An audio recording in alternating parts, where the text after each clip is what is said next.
on the show today Iain McGilchrist. So Iain, who I already adore, I've been listening to for days now, and one interesting thing happened. So I on Facebook, and listeners, if you want to suggest questions, that's the place to find me. I said, what questions have you got for Iain? He is a psychiatrist, an author, neuroscience researcher, author some pretty heavy, deep, and wonderful books. And the response I had from the embodiment community was huge. People clearly love this man and clearly had a lot to ask, really like his stuff. I think people who work with the body resonate with The Master and the Apprentice, which is one of his two main books. And just a huge response from people. And people saying, oh, you're so lucky to be interviewing him. And I've really enjoyed the last 2 or 3 days. I listened to other people's podcasts and interviews ahead of doing mine. Right. Me and you were in the gym today, Iain. I was pumping iron while listening to you at 1.5 speed in the gym. And I was very inspired. So I'm delighted to meet you. You'll be amazed to learn that I was not in the gym at the time. but there we are. Yes. But by the way, the title of the earlier book is The Master and His Emissary. But as I say, it'll answer to anything in the area. Excuse me, getting excited. So let's start with a little bit about your life, Iain. How did your life lead you to be interested in the things you're interested in? Well, there's a good one. I don't want to make a too long story. I suppose since my teens, I've been very interested in ideas, in philosophy, if you want to make it sound grander. So that's always been my driving passion. And I intended to read philosophy and theology at Oxford and then probably go into a monastic order. I mean, fortunately for me and for the monks, the latter never happened, but also the former never happened, because at interview, I was told, oh, you can't do philosophy and theology. It's not an honours degree. You need to do an honours degree. And it is amazing, because nowadays you can get an honours degree in Frisbee. I mean, literally in America. But I mean, in 1972 in Oxford, you couldn't get an honours degree in philosophy and theology. It was just because it was a new course and they hadn't got around to accrediting it properly. So I said, well, I don't want to do philosophy and politics and economics because, sorry, I'm not particularly interested in those. I'm more interested in the kind of philosophy that's, about the big ideas. And they said, well, why don't you do English? Because I had to sit the entrance exam in some school subject, and I just chose English. And then when I was studying English at Oxford, I loved it, because I loved the chance to read and talk about so many wonderful things. But there was something that wasn't quite right about it. And in some ways, it's very relevant to this podcast, because it was... One way of looking at it is that we took something that was addressed to an embodied being and was, in its own way, an embodied being, and turned it into something entirely abstract, disembodied, decontextualized, and purely cerebral. So when I mean, obviously when one reads a poem, it affects the whole of you, not just ideas, but it's also... the movement of it, the feel of it affects you in many, many ways. In fact, without knowing it, when you're reading a poem, your skeletal musculature is actually tensing and relaxing without you being aware of it as the movement of the poetry goes forward. It can make your blood pressure go up or down. It can increase your pulse rate. It can make the hair stand up on your neck. It can bring tears to your eyes. It's a physical thing. But more importantly than that is that it was also, in a way that only physical things can be, it was unique. Something that is abstract is not unique, it's a generalization, whereas the thing about a work of art, a poem or anything like that, is it's unique. And another important thing about it is that it's implicit. When you make it explicit, it's like explaining a joke, it just falls flat. And, the richness that is all in the connections, which are part of what our whole embodied being, that is in touch with our emotions, but also our sense of being a mortal being and all the things that go with that, all that gets somehow sidelined. And in the end, I just decided that I needed to study embodiment in a more embodied way. I thought the philosophers on the subject were just too disembodied. And so the obvious thing to do was to train in medicine and to deal with people in whose lives something had changed in their brain or their body, affected their mind, or vice versa. And so that's what I did. At the grand old age of 28, all the young things fresh out of school were like, "Ooh, so brave of you at your age." And it's like one foot in the grave at 28. But no, I studied medicine, and I got as fast as I could into neurology and psychiatry, and ended up at the Maudsley and started studying the things I've studied. It does seem like your career has been one of bringing things together that often aren't together. And so you're somewhat of a Renaissance man. You know, you have a deep education in the humanities, but also neuroscience, and that does seem to be something of a theme. Is that fair to say? Yes, I think it is. And I would say that one of the things that I seriously think is a problem, and there are so many now, but one is that we are so siloed and so specialized in the way we're trained that the overarching view of what's going on, who's taking charge of that? We need people who can see the whole picture. And interestingly, one of the differences between the hemispheres, which, as you know, is what I've written about most extensively, is that the right hemisphere is able to see the broad picture, the sustained, vigilant oversight, whereas the left hemisphere is busy paying narrow beamed attention to a detail that it wants to get it. And while it's sort of getting a crumb, a rabbit, a twig, whatever it is, it's not getting the big picture, which is that there's a predator there, and also what's happening to my offspring and all that kind of thing. So we need this big, broad view, and very few people seem able these days, because of the way we're educated and encouraged to specialize, very few people seem to have that, you know. Yeah, I was at a neurologist. I have a problem with the eye last week, and I have a problem with the nerve in one of my eyes. And I had a blood test done privately. I said, I went to the neurologist. Said, "It's great news. I've looked, some of my hormone levels are off, and that might be the cause of this." And I, gave her the blood tests, and all done properly, and the results. She said, "I'm sorry, that's not my department. I'm a neurologist." So the hormones that are making the problem. It's the most frustrating experience. And I think in a way it's sort of a metaphor for much of the world, as you say, being siloed and the separation of these things. I mean, my next question was really just to could you give a little bit of an outline of the hemisphere work that you've done, and maybe differentiate it from some of the sort of pop psychology stuff in the field? Yes, well, I got led into it by some perceptions during my training that were rather inexplicable but fascinating, that certain conditions seem to happen much more commonly on the left side of the body than on the right, for example. I thought, well, why? And in neurology, I was, it wasn't pointed out much to us, but I was aware that there are several very odd things about the brain. I mean, if you've never looked at a human brain, and I'm sure you have, but some listeners may not, it's rather like a walnut. It's got, two halves that are the cerebral hemispheres that are joined only by this very slim bunch of fibers at the base called the corpus callosum. So the first question is, since the brain exists to make connections, that is what its brain power is, how come it's divided down the middle? And then comes the next one. It's asymmetrical. And all the brains we've looked at, and indeed all the neural networks going back 700 million years that we know of, asymmetrical. Why?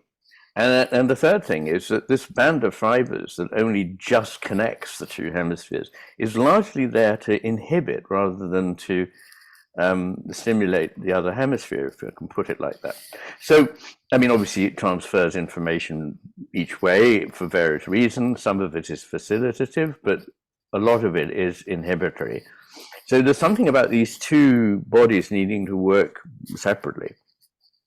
And I heard a lecture by a very remarkable psychiatrist and philosopher, actually, John Cutting, who'd been researching this for a long time, and it changed my life. I mean, when I heard it, I just realized all the questions I'd been asking I got, the biggest series of aha moments.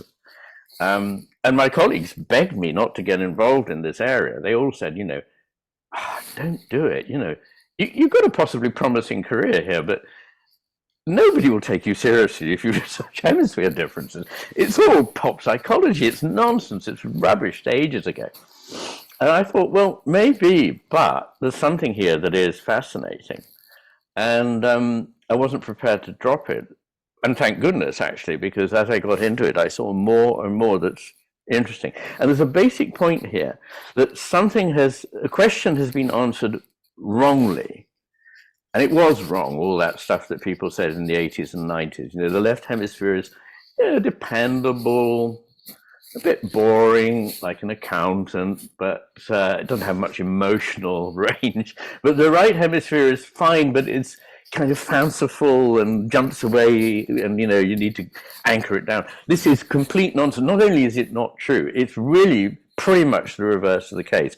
So the left hemisphere gets easily sidetracked by emotion and is not at all dependable. It's actually left to itself. It's often quite delusional. So most of the delusional syndromes that we know in neurology and psychiatry follow injury to the right hemisphere, where the person is having to rely on their left hemisphere. That's the one that's deluded. The right hemisphere is more down to earth. So in brief, what I have concluded, and nobody has suggested that there's a better explanation of why this business of the division between the two halves of the brain should be so persistent in biology, is because every living creature has to answer a problem: how to get without being got. And in order to get stuff, in order to eat, make a nest, get a tool, fashion a tool, for all these things, we need a very kind of targeted attention to something we already know what it is. We want it to hold still while we grab it and take it. And that's the left hemisphere, which for most of us is the one that controls the hand which does the grabbing, the right hand. Meanwhile, something has to be looking out for everything else, for predators, for kin, and so on, and that's the right hemisphere. Now, that little observation leads to a lot of differences that are very significant, because it's about attention. And I have to admit that when I first realized that the thing was attention, I didn't see how important it was. In the case of the left hemisphere, you've got a world that is composed of these narrowly targeted, very precise, little tiny pieces that are separate from everything else. And they're decontextualized, they're abstract, we're separate from them, we manipulate them, we make something out of it. But on their own, they mean nothing. But the right hemisphere is seeing that it's all a living fabric in which everything is ultimately connected to everything else, that nothing is wholly isolated, that nothing can ever be decontextualized, because when you take the context away, you change its nature completely.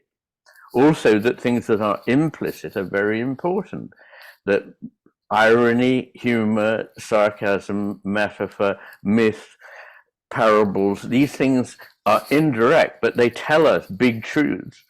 And it sees that this whole world is a living world, whereas the left hemisphere's got a kind of inanimate heap of rubble, effectively. I'm being very gross here, but, to get the point across quickly. And so in the end, what you've got is two kinds of visions of the world: one subtle and complex and beautiful and interrelated and living and moving and never quite pinnable down, and another that's completely pinned down because it's dead, inanimate, fixed, abstract, decontextualized, and we know it all. So those are the two, that's the left hemisphere, and the other is the right hemisphere. Now, when you come to look at human life and the history of ideas, there are implications. Yeah, and this is where I love your work, and you sort of outrageously go from the neurological right up to the sociological kind of level, that there's profound implications. Everyone listening to this, embodiment people understand if we see ourselves as an object and other people as an object, as isolated and non-contextual, and God forbid, not with a sense of humor, though that seems to be a popular view of the world now. There's huge implications to that, and problems with that. So there's this way in which this scales up and be hugely consequential. No, that's right. I mean, what I thought, was the funny thing is we live in a world which seems to be lopsided in terms of what it can learn from the two hemispheres. We seem to have decided to rubbish all the kind of subtle, complex information we're getting from the right hemisphere and instead go with the very simple talk of the left. And in a way, it's like the difference between a map of the world and the world itself. The right hemisphere sees the complexity of the world. The left hemisphere has just a theory, a diagram, a schema, very, very simple. And that's good. A map is better if it's not too complicated, but it's not good to live in the map. If you try doing that. Dehumanizing as well, right? Because if I see someone as a Jew or as an American, or they're in a kind of broad category, they're not a unique thing in of itself in relationship, right? There's a absolutely. Exactly right. Yes. And we are seeing sort of more of that, I think, even in my lifetime, and you're a little older than me, if I may be bold, that this more of this sort of seeing things undoubtedly very simple categorizations and seeing yes. sort of view of the world as a dead object to be controlled, and other people yes. objects to be controlled, and if they exist at all, they exist only as sort of de-individuated categories. This is yes. Yes. has that in it. Would you say there's been a sort of lean to the left brain in your lifetime? There has. It's been increasing. And there's just so many ways in which we see that. Some of them are in discourse. And I first noticed this when I was researching neuroimaging in Johns Hopkins in Baltimore in 1992. The first few weeks I spent in the lab with very nice colleagues, I kept having the same problem. I would say things and they'd go, really?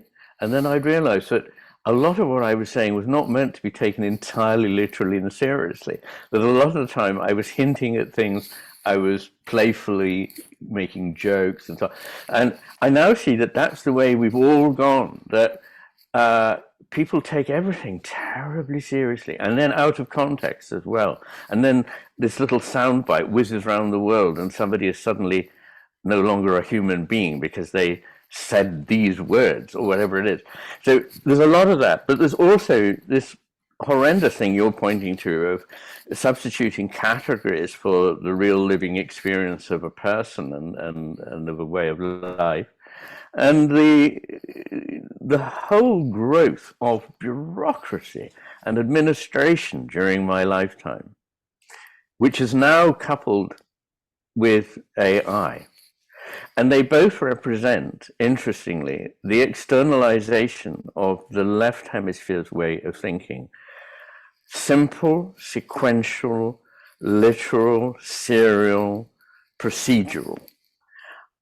But the business of living with something that can never be certain, because actually, literally, the way the right hemisphere thinks is, in a, I believe, a perfectly correct use of a computing term, is non-computable, because there are no certain places in it from which it can possibly start. And all it's doing all the time is having to correct an image, a whole, an organic whole, all the time against experience. And a computer doesn't have experience. It can't. You can't have experience without a body and without consciousness. And we can argue about consciousness, but I don't believe computers are conscious. I think they simulate something that looks like a very bad imitation of consciousness. But the fact is that it is worrying how these things have progressed during our lifetime. Everything now is choked by rules, procedures, things that have to be done by a machine, bureaucracy, fill in this form, wait 6 months. I mean, it was not always like this, believe me. I'm 70. I can remember when you could get something done by having a phone call with a real person, and it lasted 3 minutes. Well, I phoned my phone customer service yesterday in an attempt to get my phone working in Amsterdam, my British phone working, and I was reminded of one of your interviews where you talk about sort of, I don't want the world to become like an automated computer customer service that is asking me, which of these three categories do you want to go? I'm like, none of them apply. That's there's a situation here that's different. Or if I I think know. back to the sort of medical experience, that, perhaps kind of one of the nicest moments was when I was seeing the doctor, the optometrist actually in this occasion, said, "Oh, have you had any stresses?" And I said, actually, I broke up with my wife last year. And she just looked at me and just for a moment said, "I'm sorry." And it was this human moment that was totally organic, Mm, that was mm, totally natural. And yeah. I can't imagine a computer doing. Though the rest of my job I can imagine a computer doing, in terms of this is the information and this is the diagnosis, but Mm, something's some missing of it, yeah. there. I mean, Yeah, yeah. some of the coaches listening have been asking me, do you think we'll be replaced as coaches by AI? No. I wonder, what's your take on that? Can we replace a coach or a therapist or something of that nature with a? Absolutely not, for two reasons. The simple one is that nobody wants to be reassured or commiserated with by a machine, because we know perfectly well it fucking doesn't know what it's talking about, which is why it's so annoying when you go online and you get all these messages about how valuable you are and all that. You just like, this is the most cynical crap. On the So, railway, we are sorry, the train is delayed. You're not fucking sorry. You're a robot. You can't be sorry. oh, no, no. So there's that, but there's also very much the point which I think applies also to being a doctor. And I'm going to be giving a talk at Duke in America in the next month on science and the humanities and the rehumanization of medicine, because medicine is a very laboriously technical subject, and one has to learn a colossal amount of technical information and understanding of systems. But two things: there's a lot more to it than that, because often you need to be able to see what's happening here that's perhaps not being spoken about and ask the right questions. And to do that, you have to be actually a living human being. And the other thing is that we now know that the systems that we thought were so mechanical in biology are not. This is becoming a very big topic now. And some people have been saying this for a long time, but not being listened to. But I've certainly written about it in The Matter with Things. And there's a great new book by, I forget the title, just coming out by, or perhaps just come out by Philip Ball on the same topic. So there we are. I think you'd share the view with me. The body is not a machine, nor could we kind of upload our, these science fiction movies where they'll upload someone's consciousness to a machine. It just seems What? utter nonsense to me.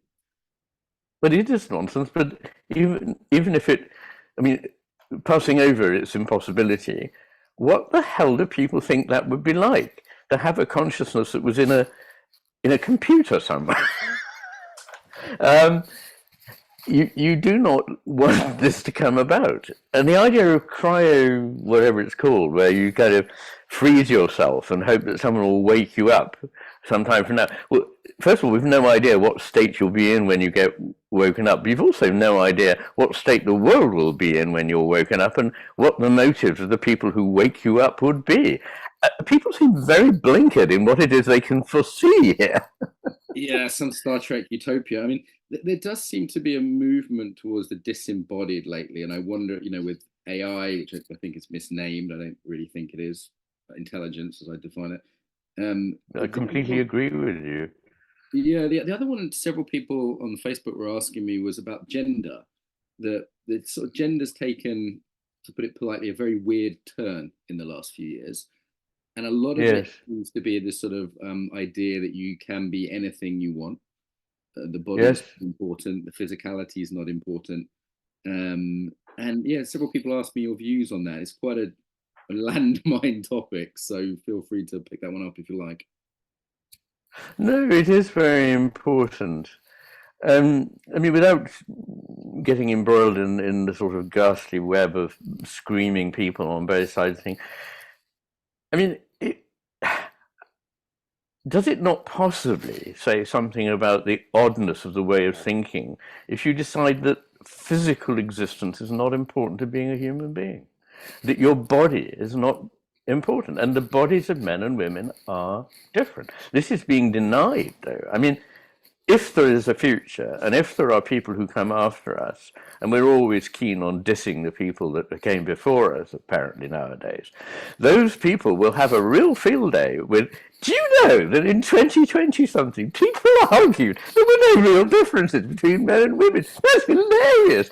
What were they thinking of? And it just seems to me a sign of how out of touch we are, literally, with everything that matters to us. Because, you know, these relationships they're wired into us, and they're a deep part of, well, of course, of the evolution of life. So anyway, it is shocking. I think there again we find this imposition of a kind of bureaucratic, machine-like way of thinking on top of something that, dear God, to live needed to have some degree of spontaneity. And I think now, what must it be like being a young person trying to do anything spontaneous? I mean, even I was with my partner in Trafalgar Square, and we thought, well, we've got a bit of time. Why don't we go in the National Gallery? Oh, no, you can't go in the National Gallery unless you've booked on an app online or some damn thing. I was just thinking, so how do you do anything spontaneous anymore? And then I thought, well, what on earth would it be like trying to, you know, court a member of the opposite sex? I mean, what would be allowed? What would not? What would be? You could just put your foot wrong and suddenly be destroyed and unemployable. And so, no wonder that people are turning away in droves from having real relationships, and indulging in pornography is the big one. But, you know, now you can invent something online with whom you can have a, quote, relationship. Yeah, when sort of AI is linked to that, where there's a sort of pseudo relationship with a trained language model, that's, I think, potentially the end of humanity in terms of breeding, in terms of how attractive it will be and how dangerous the alternative has become, as you say there. What's to be done about this? So we are in a world which, perhaps, I know you look at history, you know, maybe it's the fall of a civilization. There's a whole historical part to this. The Romans had some of this with gender, I believe, as well. There is a precedent here. Civilizations perhaps tend to get more left-brained as they decay, more abstract, more bureaucratic. They do. Less human in a way. Is there anything to be done about that? I mean, are we just going to sing some nice songs on the Titanic here? Well, no. There are things we can do. We can't predict the future. And we don't know what's coming, although it doesn't look good, I agree. But that's not a reason for giving up. In the second part of The Master and His Hemisphere, I trace the history of the West, the main turning points in the history of ideas in the West. And I see 3 times this repeated pattern of a civilization springing up quite quickly, with both hemispheres contributing to everything wonderfully. So you see, you know, imaginative exploration of the physical world, the advance of science, drama, music, poetry, government, all these things beginning to flourish.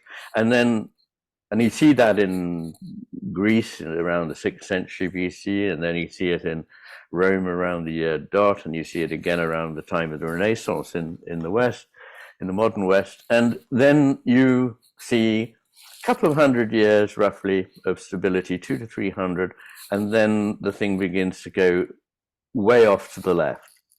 And I put this down to many things, but one important one is civilizations overreach themselves, and they need to administer or control a very large body. And there's only one way of doing this, in a sort of blind, generic way, with monstrous departments of bureaucrats rolling out, as we say, something that is never suitable for a living individual.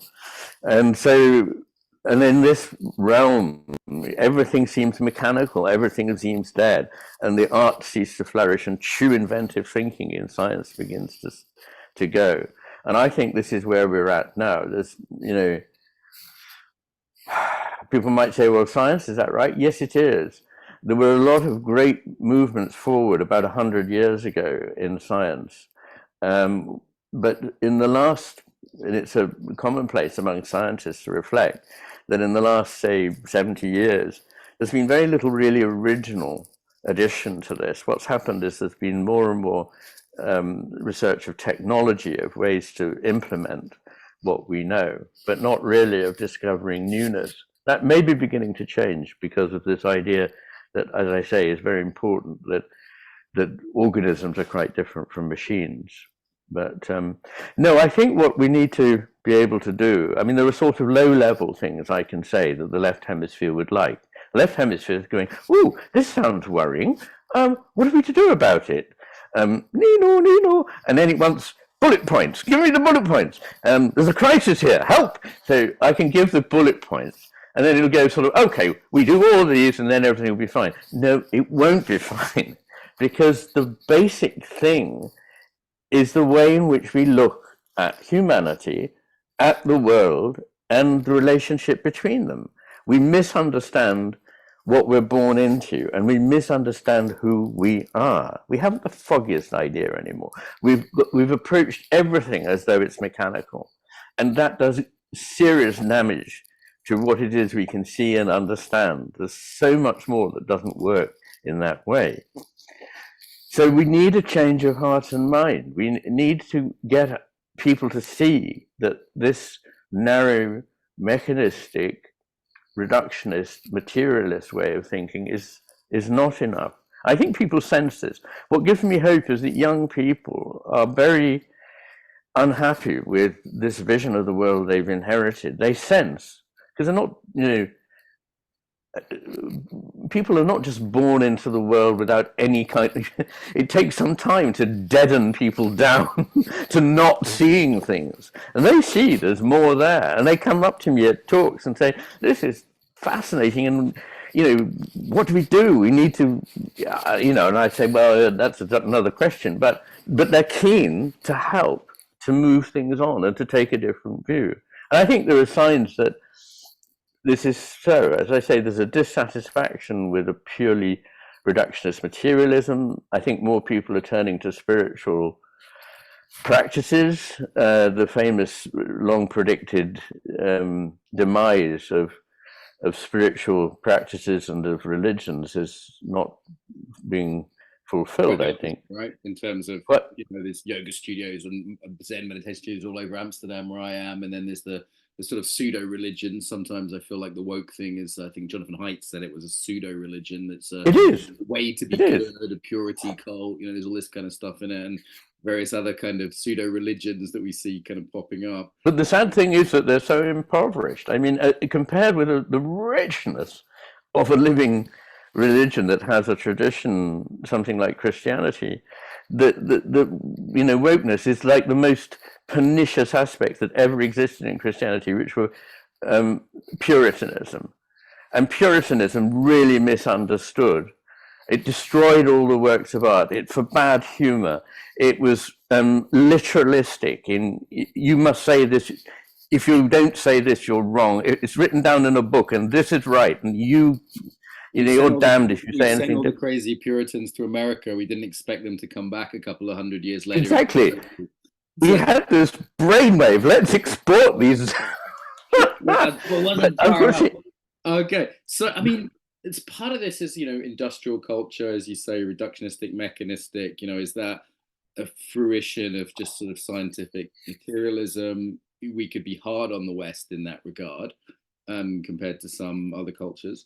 And then certainly, but you don't seem to be anti-Western. I think, like me, you enjoy a lot of the aspects of the West and celebrate the positive. Absolutely, it's fashionable to hate the West, isn't it? In embodiment circles, you'll hear people disdainfully say Western culture, and on top of this we're somehow the worst culture. There's this sort of self-hatred that. Well, that's absolutely yes. And on top of that, there's this postmodern layer, though, right? So on top of that, we're also talking not just the mechanistic, which is of course very left brain, but then also this nothing's real, there's no good, truth, or beauty kind of postmodern. Exactly. Well, this is all fascinating because I think these are open to the public, but if anybody's listening who's in Oxford or Cambridge next week, I'm giving 2 talks in Oxford, but one is exactly on the question of truth and whether there is any value in a university if it doesn't observe truth.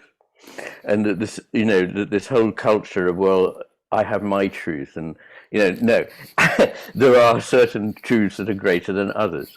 And I'm not saying there is one single truth up there in the sky and that's what it is, but I am saying that life means nothing unless some things are truer than others. None of us would do anything or say anything if we didn't believe that some things are truer than others. And that the denial and abolition of beauty, so that nobody wants their work of art to be beautiful, praised for being beautiful. They want it to be powerful, which is the only value we now have. We've got rid of goodness, beauty, and truth, and the lowest of the values, the one that the left hemisphere really goes for, is power, and that's the only thing that seems to matter anymore. But when these things came out, I've had an interesting migration myself. So for a long time, I was rather anti-West, because when I was growing up, people didn't much criticize the West. And I got to know quite a lot about Oriental cultures, about China and Japan and India. And I thought, golly, there's wisdom here, which is so rich and so important. And we need to know about this. I became a Taoist when I was about 19 or 20. And I've continued my interest in those things. But as people have gone on taking a sledgehammer, sometimes literally, to Western culture, I feel very defensive of it, because it's one of the most miraculous things that the world has ever produced. You look at the colossal history of its unequaled art and music, its great, great literature, the religions of Christianity and Judaism and Islam are very important as well. I mean, they may or may not be all Western, but it has a tradition, which is also curiously what is now killing it.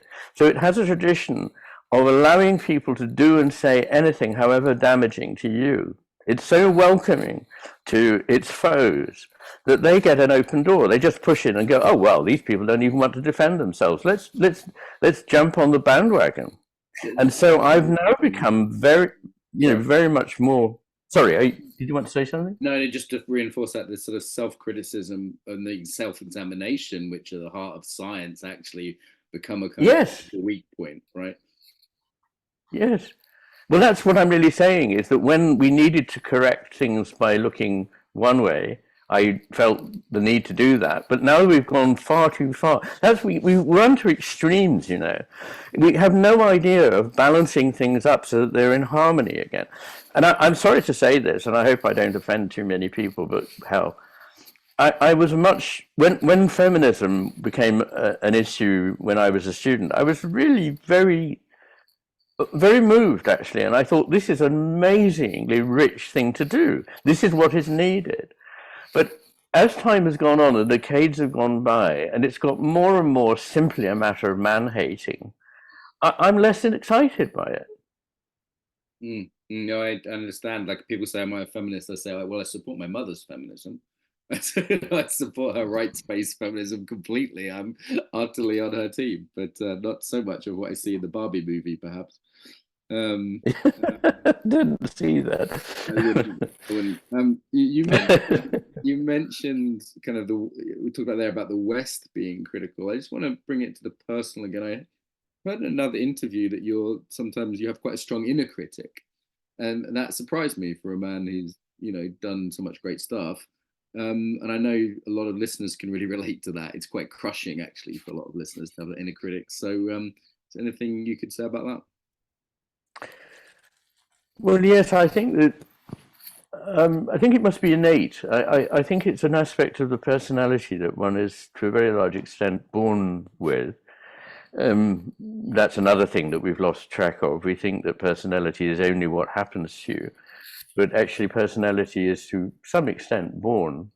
And shyness, for example, is not caused by the way you've been treated. It's extremely strongly inheritable from parents to children. And the way you behave elicits the behavior of others in response, which you then, if you're so inclined, blame. You see, that's why I feel this way.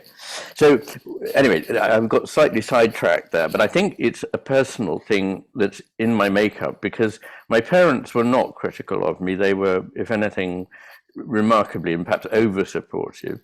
My teachers, were nothing but kind of encouraging.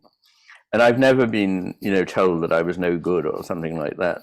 But I've always had this belief that actually I am no good. And it didn't matter how many scholarships and first-class things and the fellowship at All Souls, and so I still thought, I have imposter syndrome. I just think, this can't be the person I know. So, and it goes so far that I picked up the Master and his Hemisphere, but even more so, I suppose it would happen. I just remember one day picking up the Master and his Hemisphere and looking at it and thinking, crikey, this is a lot of work. But you're a lazy person. How could you have done this? So I guess I have this dysfunctional belief about myself that actually I'm lazy and not that good at things. But it's very difficult. I'm beginning to think that maybe there's something else going on there. I like to say that, I don't know if you know Beatrix Potter's Tailor of Gloucester, which the tailor has to have this fancy waistcoat by the morning, and he runs out of thread and goes to bed in despair. And in the morning he finds it's completed, and there's a little note from the mice, and the mice had done it in the night. And I sort of feel like the mice are doing it in the night. But I think what I really mean by that is that often when you're working, you feel that something is coming through you. Yes. I mean, of course, it is largely coming out of you, but there is something that is moving through you, that is using you to do this. And once you get underway, I find that it's very hard work getting underway. Very, very, very hard. And I'm such a bad, critic of myself that I keep throwing away what I've done and starting again. But once you get in the groove, then it's hard to stop. Lovely. And there is that quality of sort of being written through. Or I did a training here in Amsterdam a couple of days ago, and I told one joke, and as it came out of my mouth, it utterly surprised me. And I found myself sort of laughing at my own joke. And the person that does my social media was like recording it, and she knew, because she's seen so many of my traits, it had that freshness of coming from somewhere else, as it were, And Yeah. I mean, we haven't talked about humor, and in my company, someone today said if we had a HR department, we'd all be fired.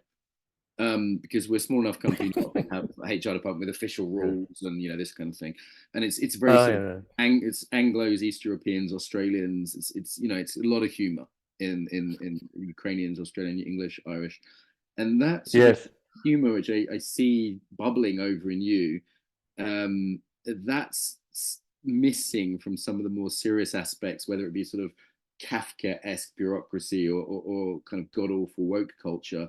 That humor gets cut out, and I don't think that's a small thing. I think that's more significant than most people who are funny could articulate. I completely agree with you. And you may know that I'm friends with John Cleese and some other well-known comedians, and have talked with them in public and so on. And I always say, humor is up there with poetry. It's a kind of poetry, actually. It's a bringing together of things you've never thought of going together, and a shifting of your perspective, which enables you to see something. And it's just so healing. This idea that humor is aggressive. I mean, it can be used aggressively by people who are frankly not very funny, like Bernard Manning. Yeah, I mean, I once thought, well, who is this Bernard Manning? I must see what he does. And I listened to one or two things. I could hardly bear to hear it. It's just not funny. But you can be funny in a way that nowadays we wouldn't be allowed to pursue. That is actually quite healing. It releases tensions and it makes everything work much more easily. And that it's so sad that the spontaneity of humor has been forbidden. And actually, if I may say so, I mean, nobody will accept this now, but a culture in which, look, anything can be done toxically. You can make love beautifully, or you can rape. So the same thing, as it were, according to the category, can be at two ends of a spectrum, from the most spiritually beautiful thing that ever happened to something utterly appalling. And so is flirtation. Flirtation can be so life enhancing, so lovely. It doesn't have to be explicit, it doesn't have to be terrible. But of course, in the hands of somebody very left hemispheric, it can become aggressive and unpleasant. So the problem is not in the humor or the flirtation or the spontaneity. God, we need to get the spontaneity back in life to be able to feel that upsurge of joy, of the joie de vivre. You know, where do young people get this now? When I was their age, I was so free to be able to do so many things. But now, of course, yes, there'd be some, if I was in a university, there'd be some ghastly HR department saying, I haven't signed up for, wokeness training or whatever it is. And frankly, I think that is toxic. I think it's patronizing. I think it's patronizing to the so-called protected parties, because they're shown up as sort of somehow not good enough to stand by the same criteria as other people. And it's terribly patronizing to the people who are being reprogrammed, because it's really insidious stuff. It's going, no, in your unconscious. I mean, Queen Elizabeth I said, I do not make windows into men's souls. But these people want to make windows into men's souls. This whole thing about unconscious bias, it's been completely debunked in psychology. It's based on experiment. It's complete nonsense. Yeah, and also it can be hugely damaging. There are cases of people who were criticized in these things and were so distressed by it and felt it was so unreasonable that they killed themselves. All so that somebody narcissistically self-righteous can come into a group knowing nothing about how you actually practice therapy, which is with love and non-judgmental, and exert their little bit of power.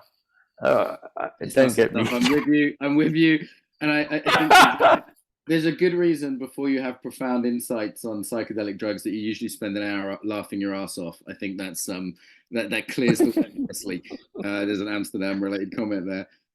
Some few quick ones because we do need to end on the hour. Do you have personal practices for kind of getting more in touch with the right brain? Do you have sort of things you do? Spending time in nature? What's your personal practices? Prayer, mindfulness, I think is terribly important. Reading poetry, I love. I used to love laughing. I used to love listening to radio programs that were funny. Now they're very rarely funny anymore, so I've stopped listening to them. Because I think these things do really take you to another world. Art in general, music. If I live somewhere close I used to sing in a choir. I found that completely ravishing experience. Just the feeling of being with these other voices in harmony. It's utterly extraordinary. So these are things that re-engage the right hemisphere, if you like. I think pushing back, really. I mean, not allowing this steamroller to roll over you. Yeah. I mean, it may be easy for me to say because I'm out of the institutions now, but I do think that a lot could change quite quickly if people said, no, that doesn't add up. Not doing that. What? Yeah, as you say, if people just said no, and again, it is different if I have a freedom that other people don't, having my own podcast, for example, I don't have to worry about wired. And that's whether you can, it's kind of nice. We can speak quite freely, and not entirely. I've had a few people come after me, but not entirely. So is that your advice if someone said, because on Facebook people were saying love is work, but what a few people were frustrated by, they were like, but what are the action points? What do we do? What are the ways to get in touch with this? Yes, like that's what some people felt was missing. So any final thoughts on what you'd advise? Well, I suppose I've said what I can there. I mean, I think that we ought to, if we want to bring things down to the very basic, that we do need to rethink education. We need to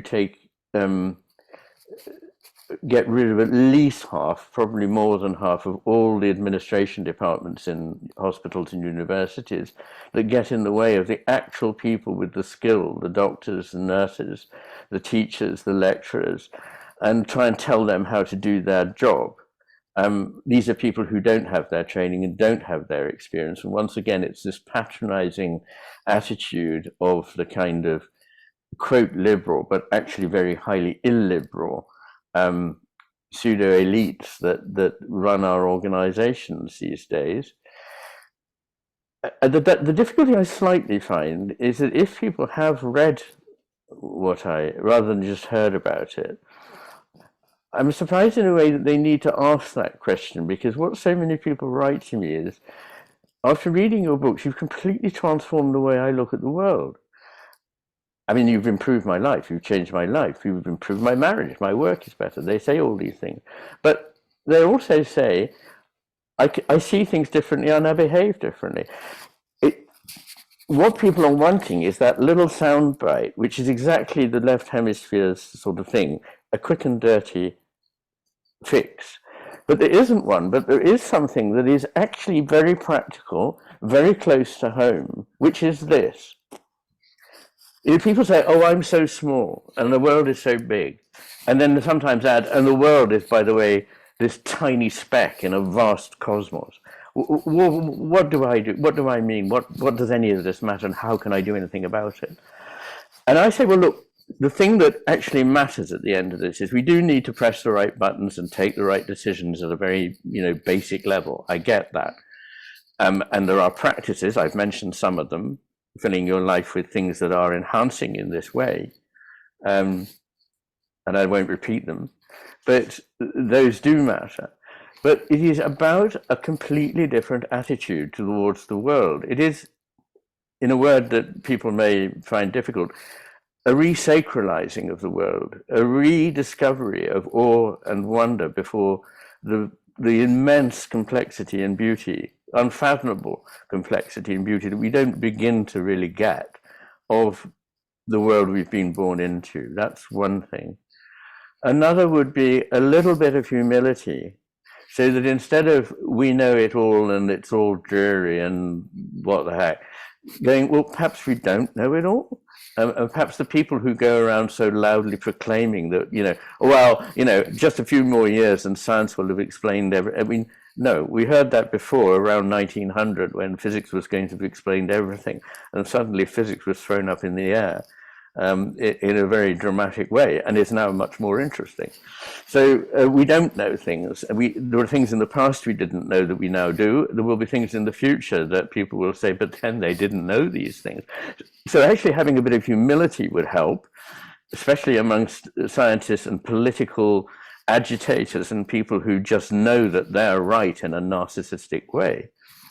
And the other element is a bit of compassion. People, as I was saying, people aren't stupid. They're able to see things, and because they see things differently, doesn't mean to say you can't have a conversation with them. The only people I am opposed to are people who aren't prepared to have a civilized conversation with me, to take seriously my point of view. And I don't mean me, Iain McGilchrist. I mean whoever I am. Whoever you are, you're entitled to have.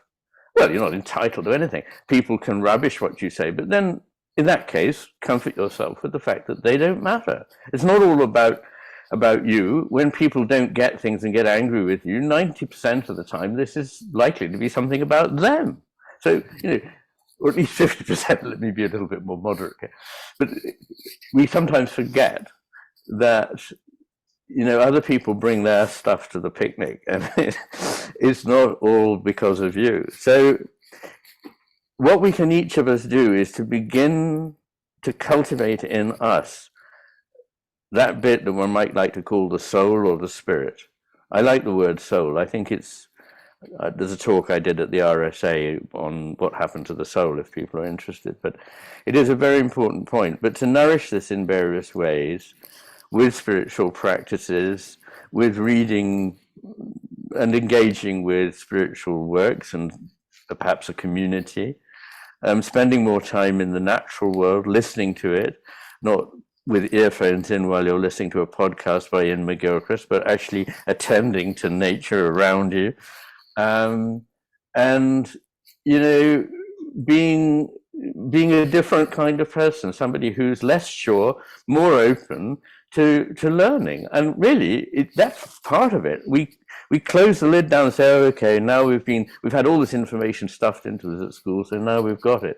But actually, no. Let's ask questions. Let's dare to be different. Let's say, you people who tell me I must do this and I must think like that. No, you may be right, but you may very well not be. So let's have a little bit more give and take here. Iain, we're on time. This has been an absolute delight. I love listening to you. I'm definitely going to see more of you. We'll invite you back on if you'll come. It's gone too quick. So yeah, where do people find you and your work, and where do people go to find out more about you? Yeah, there's a website called Channel McGilchrist. If you Google it, it will take you there. And it has a vast area that is non-members. You can browse in it for free and find much there. If you feel so moved, you can become a member, and that opens up other parts of it. But I just encourage you to go there and have a mosey around and see what you like. Excellent. I hope this isn't rude, but if Einstein and Santa Claus had a love child, it would be you. That's my sense. And I loved meeting you. So let's leave it there. Thank you, sir.